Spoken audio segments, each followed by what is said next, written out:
Well, when you think about leadership and you take a look at everything that we know about leadership, which is an incredible human phenomenon, because when you think about it, leadership is really giving a minority of people the power and influence to engage others in doing things. The simple definition of leadership, influencing others to act. And we can make that very complex, and we have. And I believe the art of complexity lies in simplicity. And in looking at all the different schools of thought on leadership and exploring those all and studying those all, I've discovered, in fact, that leadership and what we expect of leaders is really about three things, and what we expect leaders to do. The first one is to create change. We expect leaders to take us into the future and to create change. It's quite interesting to me. I think there's some fallacies in life. One is that we don't like change. I think all you have to do is look at the world around you, and and as human beings, one of our innate qualities is, in fact, to engage in change. We wake up one day, we want to be better the next day. We are constantly striving for and looking for ways to change. I think when we don't like change is when we're not in control of it. So we expect leaders to help us in creating change in the world. All the innovation, all the creativity that you see abounding around us is because of that human design propensity. We expect leaders to engage us in that process, to create change and bring things that are better and provide us with a better world. And to a great degree, if you look at election cycles, you see over and over, it's always about change. I would just simply suggest to you, of course it is. I mean, it's really that simple. So creating change is one expectation we have of leaders. The second one is to confront discourse, to confront conflict, to actively engage in that conflict. And if you look at the foundation of our global capitalist society, it is in fact conflict. It is competition, the game of win or lose, and how it is that we compete with one another. And we've always been that way as human beings. Again, it's natural to us.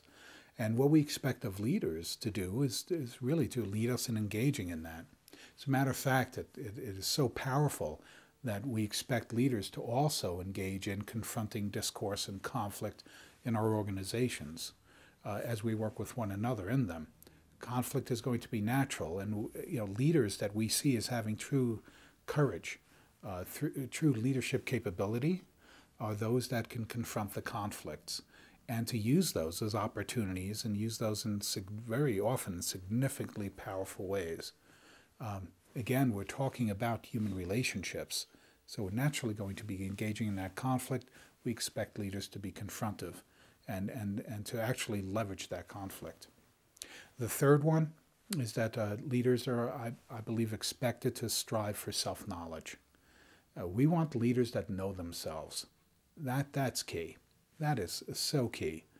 Very often we look at leaders and when they're being defensive or they have an appearance of being insecure, it is because they're not aware of who they are in the moment. Awareness of their emotion, awareness of their relationship to the people in the world around them. And that self-knowledge provides us all with something so powerful, and we expect leaders to actually demonstrate this at a higher level. And that is that self-knowledge gives us the most powerful thing in our lives, and that's choice. We want leaders to make good choices. They can't do that unless they know themselves and their relationship to the world around them, the people and the environment that they're in. So leadership, and when you think about what do we really expect of leaders, it's to create change and help us create change in the world, to confront discourse, the reality of confronting conflict, and of course to know themselves and to continuously strive for that self-knowledge.